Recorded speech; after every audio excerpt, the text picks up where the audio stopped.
wabarakatuh. Alhamdulillah Alamin. Allahumma sholli ala Muhammad wa ala ali Muhammad. Pemirsa Khilafah News dimanapun Anda berada, salam jumpa kembali bersama dengan saya Aziz Rohman di program Kabar Petang, edisi Kamis 18 Agustus 2022. Insya Allah beberapa menit ke depan kami akan menemani Anda mencermati dan menelaah berita paling menarik dan paling populer hari ini bersama narasumber yang kompeten di bidangnya dan tentunya dari sudut pandang Islam. Baiklah pemirsa, inilah Kabar Petang selengkapnya.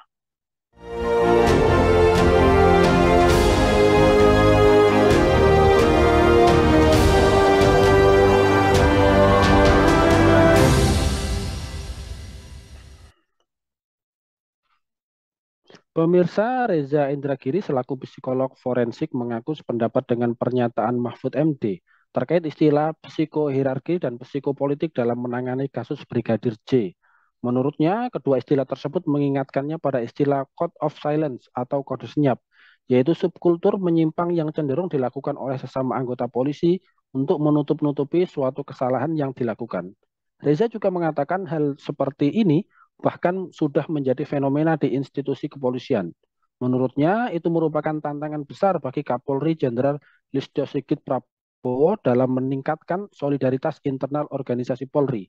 Bahkan Reza berpendapat bahwa hanya pimpinan Polri dan Presiden yang memiliki kekuatan untuk menghilangkan kode senyap tersebut.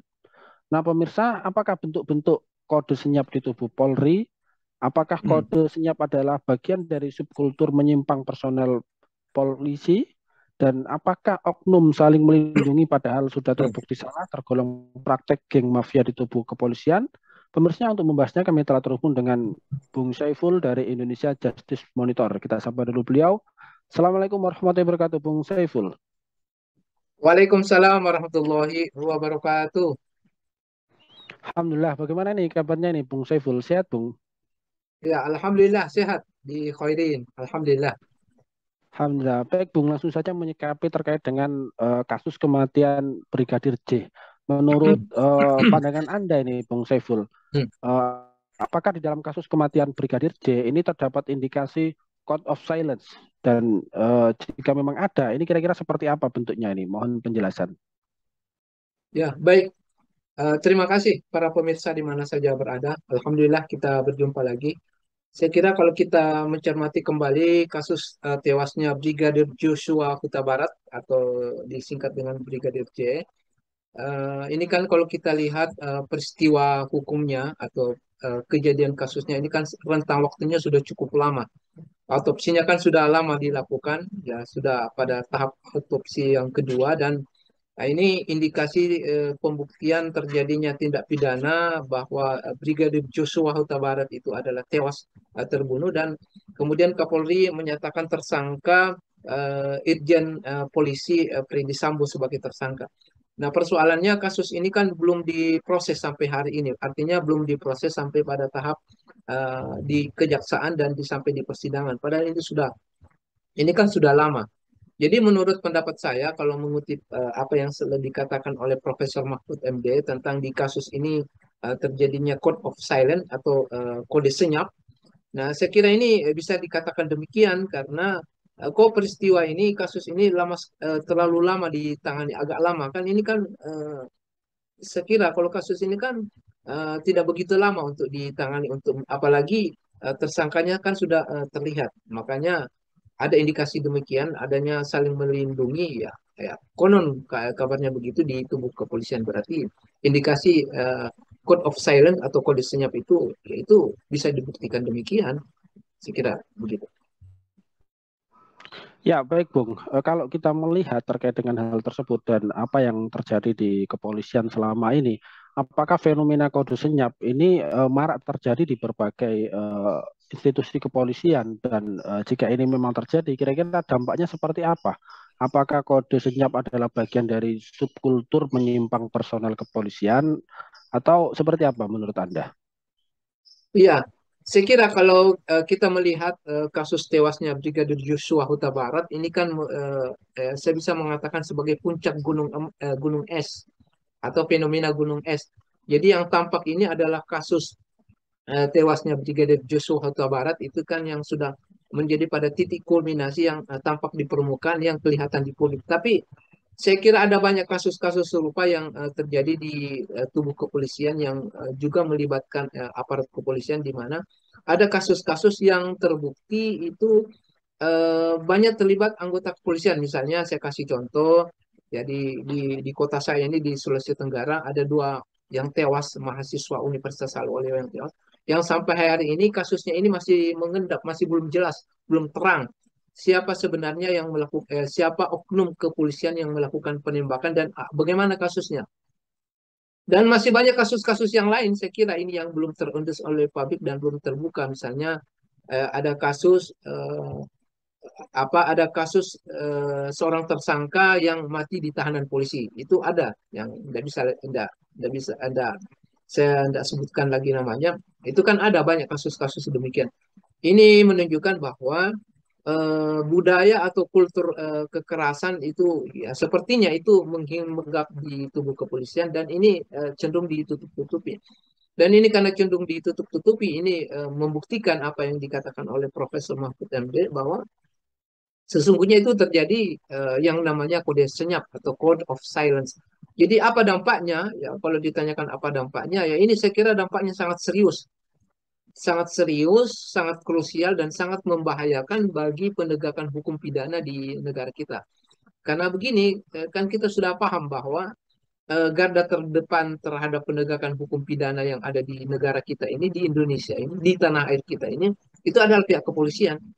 Jadi kalau ada kasus-kasus atau kriminalitas yang ingin diungkap, maka yang bekerja dahulu pertama kali itu adalah pihak kepolisian.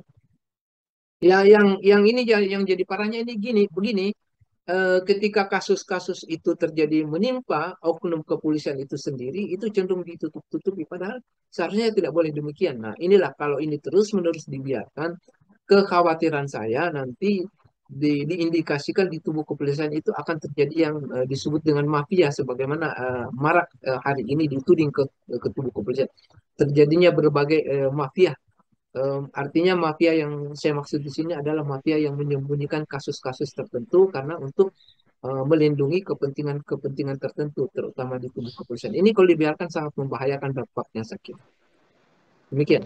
Ya, ya, baik, Bung. Jika memang ada ya oknum-oknum kepolisian yang saling melindungi, padahal sesamanya terbukti bersalah, sebagaimana penjelasan Anda tadi, itu bisa tergolong pada praktek geng mafia di tubuh Polri. Kira-kira bagaimana citra lembaga kepolisian di mata publik jika seperti itu? Dan bisa dijelaskan apa saja penyebab citra kepolisian bisa menjadi jelek di mata masyarakat? Ya, benar sekali. Kalau ini terus-menerus geng mafia itu tanda kutip dibiarkan terus di dalam tubuh internal institusi kepolisian, ya ini tentu akan menimbulkan antitrust, akan menimbulkan turunnya kepercayaan masyarakat terhadap institusi kepolisian sebagai garda terdepan terhadap penegakan hukum pidana di negara kita. Ini dampaknya saya kira akan menimbulkan turunnya kepercayaan masyarakat. Dan kalau turunnya kepercayaan masyarakat ini semakin mengemuka atau semakin membuncah, menurut saya ini bisa berbahaya bagi tubuh kepolisian. Bahayanya itu adalah saya khawatirkan nanti terjadinya anarkisme massa terhadap kepolisian. Anarkisme massa itu ya saya katakan ya misalnya akan terjadi amuk massa, misalnya melakukan pembakaran terhadap pos-pos polisi dan sebagainya. Ini yang sangat dikhawatirkan. Padahal kepolisian ini yang kita harapkan sebagai pengayom, pelindung masyarakat dan sebagai penegak hukum pidana di Indonesia. Nah, ini saya kira ini berbahaya sekali. Jadi itu dampak yang paling terjelek menurut saya, itu akan menimbulkan, ya sekali lagi yang saya sampaikan di awal, ini akan menimbulkan ketidakpuasan massa, dan ketidakpuasan massa ini akan berbuncah terhadap, ya akan terjadi anarkisme massa terhadap fasilitas-fasilitas kepolisian. Saya kira demikian. Ya, baik, Bung. Jika kita melihat kasus Brigadir J ini kan tampak berlarut-larut ya, dan baru kelihatan diusut secara serius ya ketika ada eh, tekanan dari publik. Nah, menurut Anda sendiri, ini apa urgensi kekuatan publik dan juga media ya, terutama di dalam kasus-kasus seperti kematian Brigadir J ataupun kematian 6 Laskar FPI? Iya, Ya, saya kira ini yang pertama yang saya ingin menyampaikan adalah itu yang pertama adalah seharusnya pihak kepolisian itu bekerja secara profesional. Bekerja secara profesional bukan karena adanya tekanan publik ini yang menjadi persoalan. Bukan karena adanya tekanan publik, bukan adanya karena tekanan media, media massa, media sosial, baru kemudian bekerja. Ini yang sangat disayangkan. Artinya kalau kasus Brigadir Joshua Huta Barat ini karena bukan karena tekanan publik atau tekanan media massa, mungkin tidak akan ditangani secara serius dan ini akan dibiarkan mengendap terus. Nah, saya kira itu yang sangat disayangkan kalau pihak kepolisian itu mau bekerja kalau sudah ada tekanan publik berarti ini tidak profesional menurut saya. Dan yang kedua lagi saya ingin mengemukakan, nah inilah saya kira yang membuktikan bahwa begitu kuatnya tekanan publik, begitu kuatnya tekanan media massa, sehingga ini menyebabkan pihak kepolisian akhirnya harus bekerja ekstra, harus bekerja hati-hati terhadap berbagai kasus yang mereka tangani. Karena inilah sekali lagi menunjukkan bahwa kekuatan tekanan publik atau kekuatan tekanan media massa itu tidak boleh dipandang remeh begitu saja. Karena ini kalau dipandang remeh tekanan publik atau tekanan media massa inilah akibatnya. Maka kasus ini akan menjadi bulan-bulanan publik dan tentu akan menjadi konsumsi internasional. Kalau sudah menjadi konsumsi internasional, ya tekanan terhadap institusi kepolisian itu akan semakin membesar. Ini saya kira demikian. Ya, baik, Bung. Lantas kemudian terkait dengan misalkan kasus kematian 6 laskar FPI tadi ya, ini apakah publik ya, terutama umat Islam ini harus memberikan sebuah tekanan ya kepada pihak kepolisian agar kasus tersebut juga bisa diusut secara profesional? Karena kalau berkaca dari kasus kematian Brigadir J, ini kalau tanpa ada tekanan publik, ini kayaknya pengusutan juga tidak serius begitu. Apakah dalam kasus kematian Laskar FPI itu juga harus publik melakukan hal demikian ini. Iya, saya kira memang demikian. Kalau kita belajar dari kasus terungkapnya tewasnya Brigadir Joshua Huta Barat, kalau kita kaitkan lagi dengan tewasnya 16 Laskar FPI yang itu ada terjadi yang disebut dengan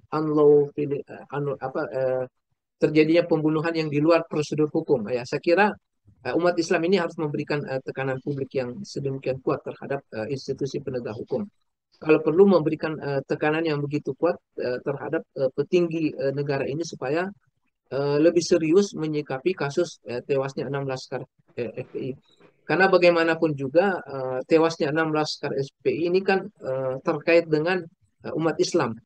Karena 16 Laskar FPI ini sebenarnya itu terkait dengan kegiatan umat Islam juga sebetulnya. Maka ya dalam hal ini kalau kita belajar lagi dari kasus tewasnya Brigadir Joshua Huta Barat, maka kematian 16 Laskar FPI itu ya saya kira umat Islam sekarang ini harus melakukan tekanan secara terus-menerus kepada aparat penegak hukum supaya tewasnya 16 Laskar FPI ini bisa terang benderang, bisa terungkap apa sebenarnya yang terjadi atau bisa terungkap bahwa tewasnya mereka itu 16 Laskar FPI itu adalah sebuah tindakan kriminal yang itu harus diproses secara cepat. Demikian. Ya, baik, Bung. Kembali lagi kepada kasus kematian Brigadir J ini. Kalau Anda melihat, apakah di dalam kasus kematian Brigadir J ini terdapat indikasi penyalahgunaan hierarki kepolisian ya, di mana seorang perwira yang seharusnya menjadi teladan bawahannya, tetapi melakukan apa namanya perbuatan memerintah yang melanggar hukum ini. Ini seperti apa menurut Anda? Iya, saya kira kalau kita lihat dari sudut pandang hierarki kepolisian dan kita pandang juga dari segi kode etik profesi kepolisian, jelas ini adalah pelanggaran yang sangat serius dan jelas ini adalah pelanggaran yang sangat berat. Ini sangat jelas karena perintah seorang perwira untuk melakukan tindakan-tindakan di luar batas-batas kewajaran atau melakukan tindakan-tindakan kriminal yang di luar prosedur hukum atau melakukan pelanggaran hukum atau melakukan tindak pidana perintah atasan kepada bawahan ini jelas melanggar hierarki kepolisian dan saya kira saya kira menurut saya bawahan itu tidak perlu melakukan mentaati perintah atasan kalau perintah itu melanggar prosedur hukum.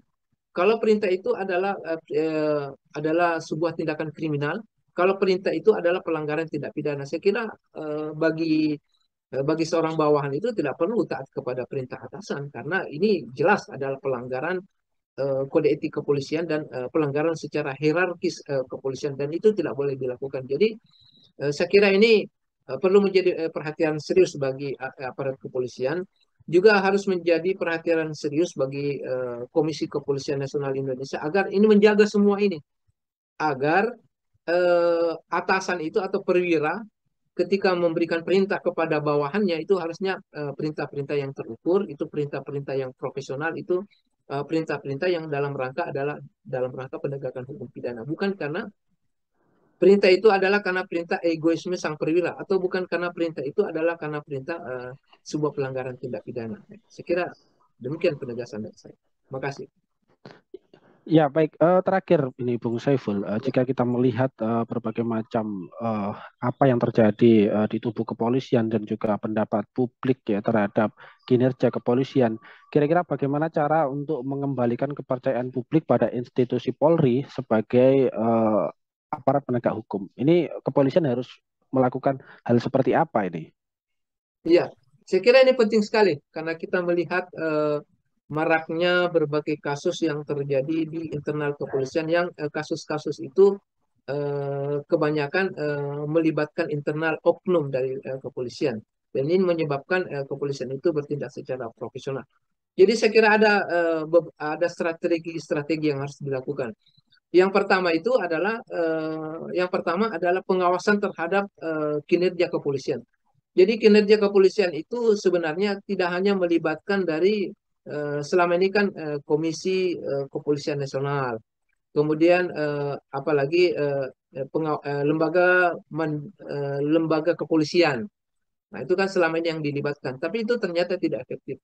Jadi pengawasan ini saya kira perlu melibatkan seluruh aparat, seluruh elemen masyarakat, baik itu masyarakat biasa, baik itu masyarakat akademisi, baik itu masyarakat intelektual. Pokoknya semua komponen masyarakat itu tuh perlu melakukan pengawasan terhadap kinerja kepolisian. Kemudian yang kedua ini adalah saya kira yang harus perlu dilakukan ini adalah kurikulum pendidikan yang ada di kepolisian.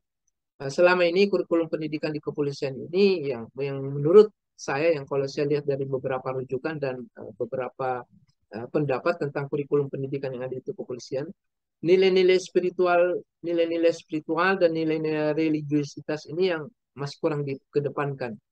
Karena yang kebanyakan itu adalah banyak ini kurang dikedepankan. Karena kurang dikedepankan maka akhirnya dalam melaksanakan tugas dari aparat kepolisian ini itu kemudian tidak mengindahkan nilai-nilai kemanusiaan dan nilai-nilai spiritual. Jadi ini perlu sekali saya kira di kurikulum pendidikan kepolisian itu tentang profesionalisme, tidak hanya tentang profesionalisme, tetapi juga menanamkan bagaimana nilai-nilai spiritual ditindakan di kurikulum kepolisian. Artinya bahwa tugas-tugas kepolisian itu adalah tugas-tugas yang ada dimensi spiritual menurut saya.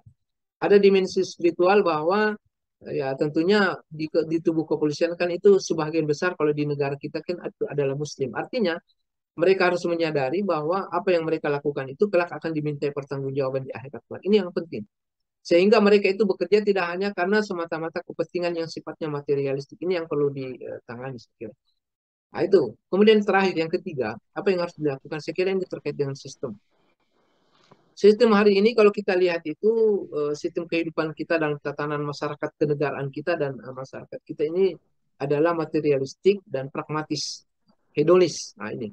Inilah yang sangat sulit saya kira kalau kita ingin menciptakan sebuah kinerja kepolisian yang betul-betul bertanggung jawab secara spiritual. Karena persoalannya itu adalah tatanan dan sistem kehidupan yang materialistik. Ya, apa-apa itu diukur dengan pragmatis. Nah, ini yang berbahaya sekali. Jadi saya kira dari tiga hal itu yang paling penting itu adalah yang satu, saya singkat saja, satu pengawasan, yang kedua itu adalah perbaikan kurikulum pendidikan di kepolisian yang harus berdimensi spiritual. Kemudian yang ketiga itu adalah sistem. Nah, ini sangat penting sekali dari tiga hal ini untuk memperbaiki kinerja kepolisian supaya betul-betul mendapat kepercayaan di tengah-tengah masyarakat. Demikian. Ya, baik. Terima kasih. Syukran wa jazakumullahu khairan kasiran kepada Bung Saiful ini atas penjelasannya.